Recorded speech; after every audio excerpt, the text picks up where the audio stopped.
ನಮಸ್ಕಾರ ಗೆಳೆಯರಿ, stock market Kannada ಚಾನಲ್ಗೆ ಸ್ವಾಗತ ಸುಸ್ವಾಗತ. ಗೆಳೆಯರಿ, ವಿಡಿಯೋದಲ್ಲಿ ಇವತ್ತಿನ ನಮ್ಮ ಮಾರ್ಕೆಟ್ ಪರ್ಫಾರ್ಮೆನ್ಸ್ ನ ಜೊತೆಗೆ ಹಲವಾರು ಇಂಡಿವಿಜುವಲ್ ಸ್ಟಾಕ್ ಗಳಿಗೆ ಸಂಬಂಧಪಟ್ಟಂತಹ ಅಪ್ಡೇಟ್ ಗಳನ್ನ ತಿಳ್ಕೊಳ್ಳುವಂತ ಪ್ರಯತ್ನವನ್ನು ಮಾಡೋಣ. ಮಾರ್ನಿಂಗ್ ವಿಡಿಯೋದಲ್ಲಿ ಹಲವು ಅಪ್ಡೇಟ್ ಗಳನ್ನ ಕೊಟ್ಟಿದ್ದೆ, ಅವುಗಳ ಪರ್ಫಾರ್ಮೆನ್ಸ್ ಅನ್ನು ಅಬ್ಸರ್ವ್ ಮಾಡಿದ್ದೀರಿ ಅಂದ್ಕೊಳ್ತೀನಿ. ಇವತ್ತು ಡ್ಯೂರಿಂಗ್ ದ ಮಾರ್ಕೆಟ್ ಕೂಡ ಹಲವು ಅಪ್ಡೇಟ್ ಗಳು ಬಂದಿದ್ದಾವೆ, ಅವುಗಳ ಬಗ್ಗೆ ತಿಳ್ಕೊಳ್ಳೋಣ. ಮೊದಲಿಗೆ ಡಿಸ್ಕ್ಲೇಮರ್ ಕೊಡಲಿಕ್ಕೆ ಇಷ್ಟಪಡ್ತೀನಿ.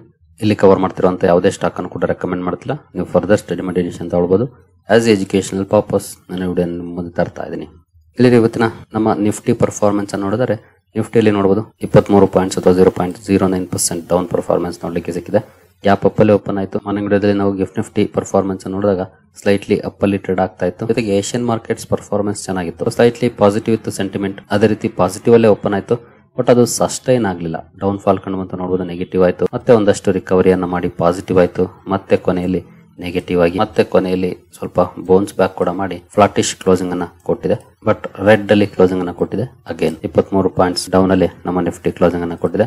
ಹಾಗೆ ಸೆನ್ಸೆಕ್ಸ್ ಕಡೆ ಬಂದ್ರೆ ಇಲ್ಲೂ ಕೂಡ ನೋಡಬಹುದು 97 ಪಾಯಿಂಟ್ಸ್ ಅಥವಾ 0.12% ಡೌನ್ ಫಾಲ್ ಇದೆ. ಎಷ್ಟು ವಾಲಟೈಲ್ ಪರ್ಫಾರ್ಮೆನ್ಸ್ ಇಂಡೆಕ್ಸ್ ಲೆವೆಲ್ ಅಲ್ಲಿ ನೋಡ್ಲಿಕ್ಕೆ ಸಿಕ್ಕಿದೆ ನೋಡಬಹುದು ನಮ್ಮ ಮಾರ್ಕೆಟ್ ಅಲ್ಲಿ. ಒಟ್ಟಿನಲ್ಲಿ ಓವರ್ ಆಲ್ ನೆಗೆಟಿವ್ ಪರ್ಫಾರ್ಮೆನ್ಸ್ ಬರ್ತಿದೆ, ಜೊತೆಗೆ ಹೈ ವಾಲಟಿಲಿಟಿ ನೋಡ್ಲಿಕ್ಕೆ ಸಿಕ್ತಿದೆ ನಮ್ಮ ಮಾರ್ಕೆಟ್ ಅಲ್ಲಿ. ಇನ್ನು ಬ್ರಾಡ್ ಮಾರ್ಕೆಟ್ ಇಂಡೈಸಸ್ ಯಾವ ರೀತಿ ಪರ್ಫಾರ್ಮ್ ಮಾಡಿದ್ವು ಅಂತ ನೋಡಿದ್ರೆ, ನಿಫ್ಟಿ ನೆಕ್ಸ್ಟ್ 15 ಅಲ್ಲಿ ನೋಡಬಹುದು ನಿನ್ನೆ ಒಳ್ಳೆ ಪರ್ಫಾರ್ಮೆನ್ಸ್ ಬಂದಿತ್ತು, ಇವತ್ತು ಫ್ಲಾಟಿಶ್ ಪರ್ಫಾರ್ಮೆನ್ಸ್ ಇದೆ. ಹಾಗೆ ನಿಫ್ಟಿ 100 ಅಲ್ಲಿ 0.08% ಡೌನ್ ಇದೆ, ಅಥವಾ ಅದನ್ನು ಫ್ಲಾಟಿಶ್ ಅಂತ ಬೇಕಿದ್ರೆ ಕರೀಬಹುದು. ನಿಫ್ಟಿ 200 ಕೂಡ 0.07% ಡೌನ್ ಇದೆ. ನಿಫ್ಟಿ 500 0.02% ಡೌನ್ ಇದೆ. ಅಂದ್ರೆ ಫ್ಲಾಟ್ ಪರ್ಫಾರ್ಮೆನ್ಸ್ ಇದೆ. ನಿಫ್ಟಿ 50 ಇಂದ ನಿಫ್ಟಿ 500 ವರೆಗೂ ಕೂಡ ಅಂತ ದೊಡ್ಡ ಮಟ್ಟದ ಡೌನ್ ಆಗಲಿ ಅಥವಾ ಪಾಸಿಟಿವ್ ಆಗಲಿ ಬಂದಿಲ್ಲ, ಫ್ಲಾಟಿಶ್ ಪರ್ಫಾರ್ಮೆನ್ಸ್ ನೋಡ್ಲಿಕ್ಕೆ ಸಿಕ್ಕಿದೆ. ಇನ್ನು ಮಿಡ್ ಕ್ಯಾಪ್ ಕಡೆ ಬಂದ್ರೆ ಮಿಡ್ ಕ್ಯಾಪ್ 15 ಅಲ್ಲಿ ನೋಡಬಹುದು 0.02% ಡೌನ್, ಅಂದ್ರೆ ಇಲ್ಲೂ ಕೂಡ ಫ್ಲಾಟ್ ಪರ್ಫಾರ್ಮೆನ್ಸ್ ಇದೆ. ಮಿಡ್ ಕ್ಯಾಪ್ 100 ಅಲ್ಲಿ 0.01% ಡೌನ್, ಅಂದ್ರೆ ಇದು ಕೂಡ flat performance. Mid cap 150 0.09% positive ಅಲ್ಲಿ ಕ್ಲೋಸಿಂಗ್ ಅನ್ನ ಕೊಟ್ಟಿದೆ. ಅಂದ್ರೆ ಮಿಡ್ ಕ್ಯಾಪ್ ಶೇರುಗಳು ಕೂಡ ಫ್ಲಾಟ್ ಆಗಿ ಪರ್ಫಾರ್ಮೆನ್ಸ್ ಅನ್ನ ಮಾಡಿದೆ. ಅಲ್ಲೂ ಏನಂತ ದೊಡ್ಡ ರಿಯಾಕ್ಷನ್ ಇಲ್ಲ, ನೆಗೆಟಿವ್ ಅಥವಾ ಪಾಸಿಟಿವ್. ಇನ್ನು ಸ್ಮಾಲ್ ಕ್ಯಾಪ್ ಕಡೆ ಬಂದ್ರೆ ಸ್ಮಾಲ್ ಕ್ಯಾಪ್ 100 ಅಲ್ಲಿ ನೋಡಬಹುದು 0.08% ಪಾಸಿಟಿವ್ ಇದೆ, ಸ್ಲೈಟ್ಲಿ ಅಪ್ ಆಗಿದೆ. ಬಟ್ ಸ್ಮಾಲ್ ಕ್ಯಾಪ್ 50 ಗೆ ಬಂದ್ರೆ 0.18% ಡೌನ್ ಇದೆ. ಇನ್ನು ಸ್ಮಾಲ್ ಕ್ಯಾಪ್ 250 0.16% ಪಾಸಿಟಿವ್ ಇದೆ. ಸ್ಮಾಲ್ ಕ್ಯಾಪ್ 50 ಅನ್ನು ಹೊರತುಪಡಿಸಿದ್ರೆ ಸ್ಮಾಲ್ ಕ್ಯಾಪ್ 100 ಹಾಗೂ ಸ್ಮಾಲ್ ಕ್ಯಾಪ್ 250 ಸ್ಲೈಟ್ಲಿ ಅಪ್ ಅಲ್ಲಿ ಕ್ಲೋಸಿಂಗ್ ಅನ್ನ ಕೊಟ್ಟಿದೆ. ಬೆಟರ್ ಪರ್ಫಾರ್ಮೆನ್ಸ್ ಅಂತಾನೆ ಹೇಳ್ಬೋದು. ಓವರ್ ಆಲ್ ಮಾರ್ಕೆಟ್ ಪರ್ಫಾರ್ಮೆನ್ಸ್ ನೋಡಿದ್ರೆ ಫ್ಲಾಟಿಶ್ ಇದೆ. ಅದು ಲಾರ್ಜ್ ಕ್ಯಾಪ್ ಆಗ್ಬೋದು, ಸ್ಮಾಲ್ ಕ್ಯಾಪ್ ಆಗ್ಬೋದು, ಅಥವಾ ಮಿಡ್ ಕ್ಯಾಪ್ ಆಗ್ಬೋದು, ಎಲ್ಲವೂ ಕೂಡ ಫ್ಲಾಟಿಶ್ ಅಲ್ಲಿ ಪರ್ಫಾರ್ಮೆನ್ಸ್ ಅನ್ನ ಮಾಡಿದೆ.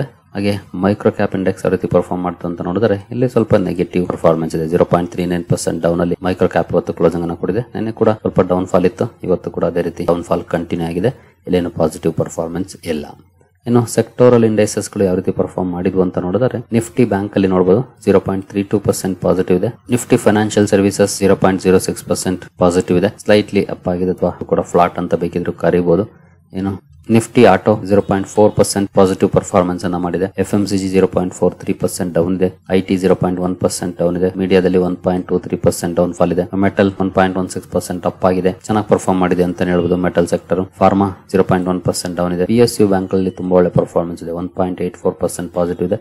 ನಿನ್ನೆ ಕೂಡ PSU ಬ್ಯಾಂಕ್ ಗಳಲ್ಲಿ ಒಳ್ಳೆ ಪರ್ಫಾರ್ಮೆನ್ಸ್ ಇತ್ತು, ಇವತ್ತು ಕೂಡ ಅದೇ ರೀತಿ ಪರ್ಫಾರ್ಮೆನ್ಸ್ ಕಂಟಿನ್ಯೂ ಆಗಿದೆ. ಪ್ರೈವೇಟ್ ಬ್ಯಾಂಕ್ಸ್ ಅಲ್ಲೂ ಕೂಡ ಸ್ಲೈಟ್ಲಿ ಪಾಸಿಟಿವ್ ಇದೆ, 0.19%. ರಿಯಾಲಿಟಿ 0.82% ಡೌನ್ ಇದೆ. ಹೆಲ್ತ್ ಕೇರ್ 0.03% ಡೌನ್ ಇದೆ, ಅಂದ್ರೆ ಫ್ಲಾಟ್ ಪರ್ಫಾರ್ಮೆನ್ಸ್ ಇದೆ health care. Consumer durables 0.87% down ಇದೆ. ಆಯಿಲ್ ಅಂಡ್ ಗ್ಯಾಸ್ 0.02% ಡೌನ್ ಇದೆ, ಅಂದ್ರೆ ಫ್ಲಾಟ್ ಪರ್ಫಾರ್ಮೆನ್ಸ್ ಅನ್ನ ಮಾಡಿದೆ. ಓವರ್ ಆಲ್ ಮಾರ್ಕೆಟ್ ಪರ್ಫಾರ್ಮೆನ್ಸ್ ಅನ್ನು ನೋಡಿದ್ರೆ ಸ್ವಲ್ಪ ಮಿಕ್ಸ್ಡ್ ಇದೆ. ಕೆಲವು ಸೆಕ್ಟರ್ಸ್ ಅಂಡರ್ ಪರ್ಫಾರ್ಮೆನ್ಸ್ ಅನ್ನ ಮಾಡಿದವೆ, ಕೆಲವು ಸೆಕ್ಟರ್ಸ್ ಒಳ್ಳೆ ಪರ್ಫಾರ್ಮೆನ್ಸ್ ಅನ್ನ ಮಾಡಿದವೆ, ಇನ್ನು ಕೆಲವು ಫ್ಲಾಟಿಶ್ ಪರ್ಫಾರ್ಮೆನ್ಸ್ ಅನ್ನ ಮಾಡಿದವೆ. ಓವರ್ ಆಲ್ ಬೆಟರ್ ಪರ್ಫಾರ್ಮೆನ್ಸ್ ಅಂದ್ರೆ ಮೆಟಲ್ ಹಾಗೂ PSU ಬ್ಯಾಂಕ್ ಗಳಲ್ಲಿ ಬಂತು ಇವತ್ತು. ಇವನ್ ಆಟೋ ಕೂಡ ಡಿಸೆಂಟ್ ಪರ್ಫಾರ್ಮೆನ್ಸ್ ಅನ್ನೇ ಮಾಡಿತು. ಹಾಗೆ ಸ್ವಲ್ಪ ಹೆಚ್ಚಿನ ಡೌನ್ ಫಾಲ್ ಅಂದ್ರೆ ಅದು ಮೀಡಿಯಾದಲ್ಲಿ, ನಂತರ ರಿಯಾಲಿಟಿ, ಕನ್ಸ್ಯೂಮರ್ ಡ್ಯೂರಬಲ್ಸ್, ಇಲ್ಲಿ ಸ್ವಲ್ಪ ಹೆಚ್ಚಿನ ಪ್ರಮಾಣದ ಡೌನ್ ಫಾಲ್ ಕೂಡ ನೋಡ್ಲಿಕ್ಕೆ ಸಿಕ್ಕಿದೆ. ಮಿಕ್ಸ್ಡ್ ಪರ್ಫಾರ್ಮೆನ್ಸ್ ಓವರ್ ಆಲ್ ನಮ್ಮ ಮಾರ್ಕೆಟ್ ಅಲ್ಲಿ ಬಂದಿದೆ.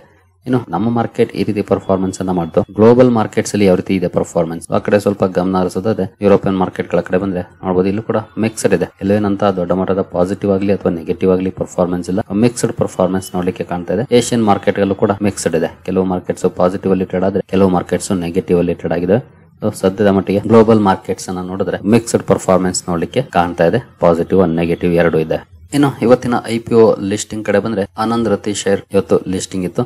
ನೋಡಬಹುದು 4% ಪ್ರೀಮಿಯಂಗೆ ಲಿಸ್ಟ್ ಆಯ್ತು. ಇಶ್ಯೂ ಪ್ರೈಸ್ ಏನಿತ್ತು ಅದಕ್ಕೆ 4% ಪ್ರೀಮಿಯಂಗೆ ಲಿಸ್ಟ್ ಆಯ್ತು. ಇದರಲ್ಲಿ ಬೆಟರ್ ಪರ್ಫಾರ್ಮೆನ್ಸ್ ನೋಡ್ಲಿಕ್ಕೆ ಸಿಕ್ಕಿದೆ ಆನಂದ್ ರತಿ ಶೇರ್ ಅಲ್ಲಿ ಅಂತಾನೆ ಹೇಳ್ಬೋದು ಬೇರೆಯವರಿಗೆ ಹೋಲಿಸಿದ್ರೆ.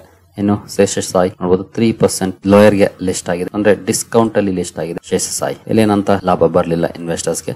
ಹಾಗೆ solar world energy better performance ಅನ್ನ ಮಾಡಿದೆ ನೋಡಬಹುದು. 11% ಪ್ರೀಮಿಯಂ ಗೆ ಲಿಸ್ಟ್ ಆಗಿದೆ. NSE ನಲ್ಲಿ ಓವರ್ ಆಲ್ 8% ಗೆ ಕ್ಲೋಸಿಂಗ್ ಅನ್ನ ಕೊಟ್ಟಿದೆ. ಇದರಲ್ಲಿ better performance solar world energy ಇಂದ ನೋಡ್ಲಿಕ್ಕೆ ಸಿಕ್ಕಿದೆ ಇವತ್ತಿನ ಲಿಸ್ಟಿಂಗ್ ಅಲ್ಲಿ. ಏನು ಜಾರೋ ಇನ್ಸ್ಟಿಟ್ಯೂಟ್ ಅಂತೂ ನೆಗೆಟಿವ್ ಪರ್ಫಾರ್ಮೆನ್ಸ್ ಅನ್ನ ಮಾಡಿದೆ. ಅಂದ್ರೆ ಲಿಸ್ಟಿಂಗ್ ಫ್ಲಾಟ್ ಆಯ್ತು, ಬಟ್ ಅನಂತರ ಪರ್ಫಾರ್ಮೆನ್ಸ್ ನೋಡಬಹುದು 15.4% discount to open price. Opening flat ಇದ್ರೂ ಕೂಡ ಅನಂತರ 15% ವರೆಗೂ ಕೂಡ ಡೌನ್ ಆಗಿದೆ ಸ್ಟಾಕ್ ಜಾರೋ ಇನ್ಸ್ಟಿಟ್ಯೂಟ್. ಇದರಲ್ಲಿ ಬೆಟರ್ ಅಂದ್ರೆ ನಾನು ಅವಾಗಲೇ ಹೇಳಿದಾಗೆ ಸೋಲಾರ್ ವರ್ಲ್ಡ್ ಎನರ್ಜಿ ಅಂತ ಹೇಳ್ಬೋದು. ಇನ್ನೆಲ್ಲವೂ ಕೂಡ ಅಂತ ಒಳ್ಳೆ ಪರ್ಫಾರ್ಮೆನ್ಸ್ ಏನ್ ಮಾಡಿಲ್ಲ ಇವತ್ತಿನ ಲಿಸ್ಟಿಂಗ್ IPOಗಳು. ಇನ್ನು ಇಂಡಿವಿಜುವಲ್ ಸ್ಟಾಕ್ ಗಳ ಕಡೆ ನಾವು ಬರೋದಾದ್ರೆ ಡಿಕ್ಸಾನ್ ಟೆಕ್ನಾಲಜೀಸ್ ಇವತ್ತು ಫೋಕಸ್ ಅಲ್ಲಿತ್ತು. ಕಾರಣ ನೋಡಬಹುದು, Dixon Tech forays into lithium ion batteries in a step towards backward integration. Company lithium ion batteries ಗೆ ಸಂಬಂಧಪಟ್ಟಂತಹ ಬಿಸ್ನೆಸ್ ಗೆ ಇಳಿಯುವಂತ ಅನೌನ್ಸ್ಮೆಂಟ್ ಅನ್ನ ಮಾಡಿದೆ. ಈ ಸುದ್ದಿ ಕಾರಣಕ್ಕೆ ಸ್ಟಾಕ್ ಫೋಕಸ್ ಆಗಿತ್ತು, ಬಟ್ ಇದೇನು ಸ್ಟಾಕ್ ಅಲ್ಲಿ ಪಾಸಿಟಿವ್ ಇಂಪ್ಯಾಕ್ಟ್ ಅನ್ನ ಮಾಡಲಿಲ್ಲ, ನೆಗೆಟಿವ್ ಅಲ್ಲೇ ಸ್ಟಾಕ್ ಕ್ಲೋಸಿಂಗ್ ಅನ್ನ ಕೊಟ್ಟಿದೆ.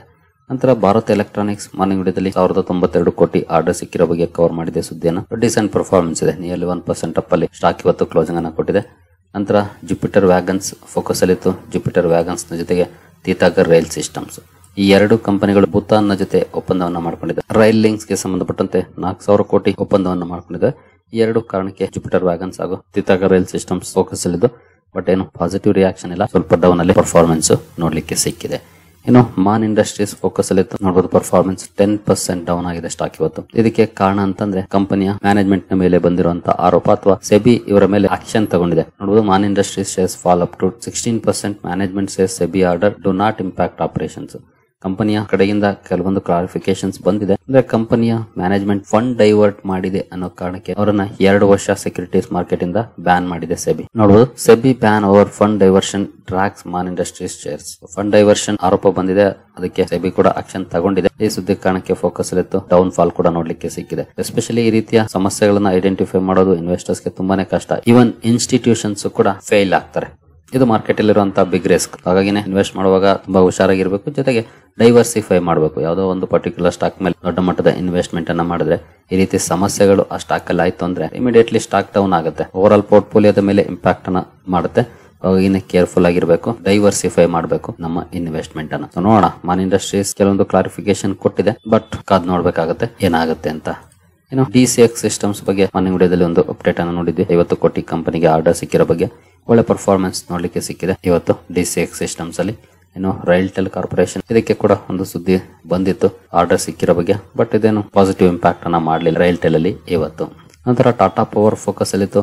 ಟಾಟಾ ಪವರ್ ನ ಜೊತೆ ವಾರಿ ಎನರ್ಜೀಸ್ ನಂತರ ಪ್ರೀಮಿಯರ್ ಎನರ್ಜೀಸ್ ಹಾಗೆ ವಿಕ್ರಮ್ ಸೋಲಾರ್, ಈ ಸೋಲಾರ್ ಪವರ್ ಸೆಗ್ಮೆಂಟ್ ಅಲ್ಲಿ ಕೆಲಸ ಮಾಡುವಂತಹ ಕಂಪನೀಸ್ ಫೋಕಸ್ ಅಲ್ಲಿದ್ದು. ಯಾಕೆಂತಂದ್ರೆ ಸರ್ಕಾರ ಚೀನಾದಿಂದ ಬರುವಂತಹ ಕೆಲವೊಂದು ಸೋಲಾರ್ ಎಕ್ವಿಪ್ಮೆಂಟ್ಸ್ ಗೆ ಸಂಬಂಧಪಟ್ಟಂತೆ ಆಂಟಿ ಡಂಪಿಂಗ್ ಡ್ಯೂಟಿಯನ್ನು ಹಾಕಿದೆ. ಆಂಟಿ ಡಂಪಿಂಗ್ ಡ್ಯೂಟಿ ಹಾಕೋದು ನಮ್ಮ ಲೋಕಲಿ ಪ್ರೊಡಕ್ಷನ್ ಮಾಡುವಂತ ಕಂಪನೀಸ್ ಗೆ ಪಾಸಿಟಿವ್ ಸುದ್ದಿ. ಹಾಗಾಗಿ ಈ ಕಂಪನಿಗಳು ಫೋಕಸ್ ಅಲ್ಲಿದ್ದು, ಬಟ್ ಮಿಕ್ಸ್ಡ್ ರಿಯಾಕ್ಷನ್ ಇದೆ. ಕೆಲವು ಪಾಸಿಟಿವ್ ಅಲ್ಲಿ ಪರ್ಫಾರ್ಮೆನ್ಸ್ ಅನ್ನ ಮಾಡಿದ್ರೆ, ಕೆಲವು ನೆಗೆಟಿವ್ ಅಲ್ಲಿ ಪರ್ಫಾರ್ಮೆನ್ಸ್ ಅನ್ನ ಮಾಡಿದ್ದಾವೆ. ನಂತರ GR ಇನ್ಫ್ರಾ ಪ್ರಾಜೆಕ್ಟ್ಸ್ ಫೋಕಸ್ ಅಲ್ಲಿತ್ತು. ಕಾರಣ ಕಂಪನಿ REC ಪವರ್ ಜೊತೆ ಅಗ್ರಿಮೆಂಟ್ ಅನ್ನ ಮಾಡ್ಕೊಂಡಿದೆ. ರಾಜ್ಗರ್ ನಿಮುಕ್ ಪವರ್ ಟ್ರಾನ್ಸ್ಮಿಷನ್ ಅನ್ನ ತಗೊಳ್ಳಿಕ್ಕೆ ಸುಮಾರು 19 ಕೋಟಿಗೆ ಅಗ್ರಿಮೆಂಟ್ ಅನ್ನ ಮಾಡ್ಕೊಂಡಿದೆ. ಈ ಸುದ್ದಿ ಕಾರಣಕ್ಕೆ ಸ್ಟಾಕ್ ಫೋಕಸ್ ಅಲ್ಲಿತ್ತು. ಸ್ಟಾಕ್ ಅಲ್ಲಿ ಡಿಸೆಂಟ್ ಪರ್ಫಾರ್ಮೆನ್ಸ್ ನೋಡ್ಲಿಕ್ಕೆ ಸಿಕ್ಕಿದೆ ಇವತ್ತು. ಇನ್ನು ಸೀಗಲ್ ಇಂಡಿಯಾ, ಈ ಕಂಪನಿಯ ಸಬ್ಸಿಡಿಯರಿಗೆ ಒಂದು ಪ್ರಾಜೆಕ್ಟ್ ಸಿಕ್ಕಿದೆ NHAI ಇಂದ 981 ಕೋಟಿ ಆರ್ಡರ್. ಈ ಸುದ್ದಿ ಕಾರಣಕ್ಕೆ ಫೋಕಸ್ ಅಲ್ಲಿತ್ತು, ಬಟ್ ಇಲ್ಲೂ ಕೂಡ ಏನಂತ ಪಾಸಿಟಿವ್ ಪರ್ಫಾರ್ಮೆನ್ಸ್ ನೋಡ್ಲಿಕ್ಕೆ ಸಿಕ್ಕಿಲ್ಲ. ಇನ್ನು ಇನ್ನೋವೇಟರ್ಸ್ ಫಕೆಟ್ ಸಿಸ್ಟಮ್ಸ್, ಈ ಕಂಪನಿ ಕೂಡ ಫೋಕಸ್ ಅಲ್ಲಿತ್ತು. ಜೊತೆಗೆ ಒಳ್ಳೆ ಪರ್ಫಾರ್ಮೆನ್ಸ್ ಕೂಡ ನೋಡ್ಲಿಕ್ಕೆ ಸಿಕ್ಕಿದೆ. ನಿಯರ್ಲಿ 3.5% ಅಪ್ ಅಲ್ಲಿ ಸ್ಟಾಕ್ ಕ್ಲೋಸಿಂಗ್ ಅನ್ನ ಕೊಟ್ಟಿದೆ. ಕಾರಣ ಕಂಪನಿಗೆ 93 ಕೋಟಿ ಆರ್ಡರ್ ಸಿಕ್ಕಿದೆ. ಆರ್ಡರ್ ನ ಕಾರಣಕ್ಕೆ ಸ್ಟಾಕ್ ಫೋಕಸ್ ಅಲ್ಲಿ ಒಳ್ಳೆ ರಿಯಾಕ್ಷನ್ ಕೂಡ ಬಂದಿದೆ. ಇನ್ನು PVR ಜೊತೆಗೆ ಪ್ರೈಮ್ ಫೋಕಸ್, ನಂತರ ಬಾಲಾಜಿ ಟೆಲಿಫಿಲ್ಮ್ಸ್, ಈ 3 ಕಂಪನಿಗಳಲ್ಲಿ ಇವತ್ತು ಒಂದಷ್ಟು ನೆಗೆಟಿವ್ ಪರ್ಫಾರ್ಮೆನ್ಸ್ ನೋಡ್ಲಿಕ್ಕೆ ಸಿಕ್ಕಿದೆ. ಅದಕ್ಕೆ ಪ್ರಮುಖ ಕಾರಣ ಅಂತಂದ್ರೆ ಡೊನಾಲ್ಡ್ ಟ್ರಂಪ್ ಅವರು ಅಮೆರಿಕನ ಹೊರತುಪಡಿಸಿ ಬೇರೆ ದೇಶಗಳಲ್ಲಿ ಮಾಡಿದಂತಹ ಸಿನಿಮಾಗಳಿಗೆ 100% ಟ್ಯಾರಿಫ್ ಅನ್ನು ಅನೌನ್ಸ್ ಮಾಡಿದ್ದು. ಅದರ ಇಂಪ್ಯಾಕ್ಟ್ ಈ 3 ಕಂಪನಿಗಳ ಮೇಲೆ ಇವತ್ತು ಆಗಿದೆ. ಬಾಲಾಜಿ ಟೆಲಿಫಿಲ್ಮ್ಸ್ ಅಲ್ಲಿ ಮೋರ್ ದನ್ 5% ಡೌನ್ ಇದೆ. ನಂತರ ಪ್ರೈಮ್ ಫೋಕಸ್ 5% ಲೋಯರ್ ಸರ್ಕ್ಯೂಟ್ ಅಲ್ಲಿ ಕ್ಲೋಸಿಂಗ್ ಅನ್ನು ಕೊಟ್ಟಿದೆ. ನಂತರ PVR ನಿಯರ್ಲಿ 2.5% ಡೌನ್ ಅಲ್ಲಿ ಸ್ಟಾಕ್ ಇವತ್ತು ಕ್ಲೋಸಿಂಗ್ ಅನ್ನ ಕೊಟ್ಟಿದೆ. 100% ಟ್ಯಾರಿಫ್ಸ್ ಈ ಇಂಡಸ್ಟ್ರಿಯ ಮೇಲೆ ಒಂದಷ್ಟು ನೆಗೆಟಿವ್ ಇಂಪ್ಯಾಕ್ಟ್ ಅನ್ನ ಇವತ್ತು ಕ್ರಿಯೇಟ್ ಮಾಡಿದ್ದಾವೆ. ಸರಿಗಳೇ, ಈ ಎಲ್ಲ ಅಪ್ಡೇಟ್ಸ್ ನಿಮಗೆ ಇಷ್ಟ ಆಗಿದೆ ಅಂದ್ಕೊಳ್ತೀನಿ. ಮುಂದಿನ ವಿಡಿಯೋದಲ್ಲಿ ಸಿಗೋಣ. ಅಲ್ಲಿವರೆಗೂ ಜೈ ಹಿಂದ್, ಜೈ ಕರ್ನಾಟಕ.